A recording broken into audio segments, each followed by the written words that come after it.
after Tupac passed away or whatever, Biggie came to LA very soon after Tupac passed away. I think it was like 6 months after Too Tupac. soon. Yeah, too soon. So from your point of view, you being from Cali, you living in Cali when this happened, just take me through that.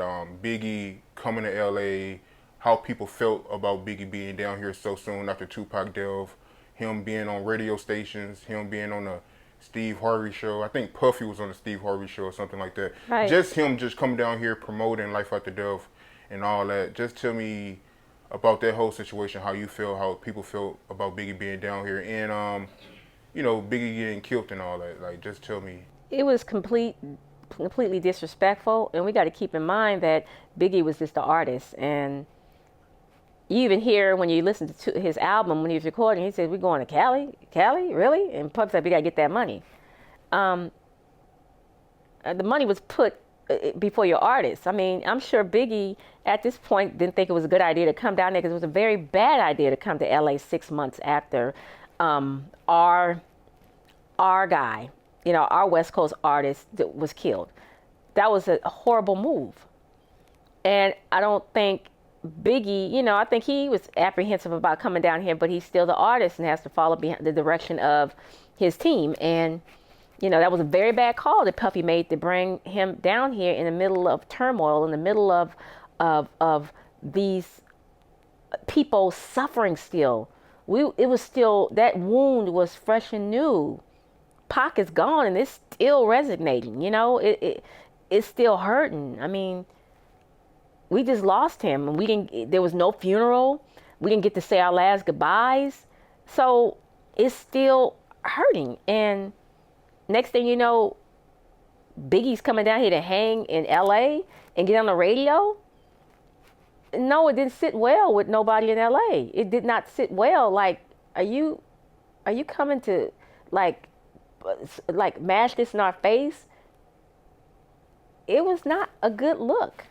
And LA did not like it at all. And hindsight 2020, I don't think Biggie, he was a young artist. He was just following direction, and Puffy made the worst decision of his life to put him in the den with lions. Horrible. It was bad. And I felt for his mother. I mean, when I watched the videos, and I feel for his mother because, he was just an artist. He didn't know the rules and regulations of LA. And did Puffy know? I mean, you got to know the rules. There are rules to this game. And that was a bad move to bring him down here in the middle of suffering. In the middle of suffering? I mean, a year, 2, 3 years, you should have waited until you had official, you had a meeting. Tensions had calmed. You had made, because people didn't know if you had anything to do with it. People didn't know anything, but you're here now. So it wasn't a good look. It wasn't. Right. And in the night that he died, like, how was that night? Like, when you found out the news that he got killed? Yeah, Daz and I, we didn't go out that night, and Corrupt and Foxy were at our house prior to, they were leaving. They left from our house to go to meet up with their entourage, the New York entourage, and I believe they were in one of the cars. There were, that entourage of Suburbans. I think Corrupt and Foxy were in it, but we didn't find up anything until the calls started coming to my home line. I couldn't figure out how that many people had our number because I would change that number so many times. I mean, one groupie got the number. I mean, it felt like I was changing the number once a month, but I mean, you got Russell Simmons, and I remember Luke calling, and Pac's sister calling. Everybody called that night. And I was the one that's answering the phone because Daz was, he was shaken up. I mean, here we go, another artist is gone. So he was shaken up, and I was taking the calls. I was playing PR person, trying to figure out what was going on. And I just remember the call that resonated was Cetra calling. And she was like, "Is it true? What just happened?" And Cetra's Tupac's sister. And I'm like, "Yeah, Biggie just got shot." We didn't know he was gone at that moment. And she said, "Okay," and just hung up the phone. And it was just an eerie night. Eerie.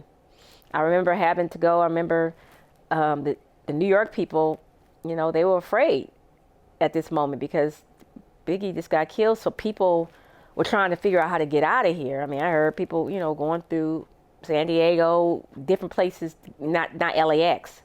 And I remember Corrupt and Foxy, they had a hotel room. Her record label got a hotel room, and I think I had to go in there and clean it out because, she was afraid to.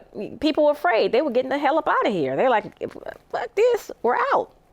And I think I remember cleaning out her room, because I remember she left her Averex jacket. It was some kind of Averex jacket left there. So all that, I gathered up everything, and I ended up seeing her weeks later. Because, her and Corrupt were in a relationship. And the next time she came down here, her whole entourage, they stayed at my house, me and Daz's house. Because, they knew that I'm going to protect them. I mean, Foxy's Corrupt's girl. So her bodyguard, her best friend, and her came down here. And I assured them that they were safe in my zone. There nothing going to happen while you're at my house. And I remember the security guard sat, our house is on the top of the hill, so you could see the whole LA basin.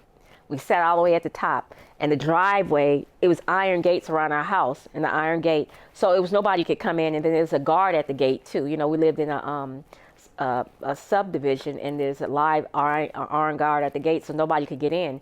But that security guard sat up at that window, slept in the chair, looking out that window the whole time he was at my house.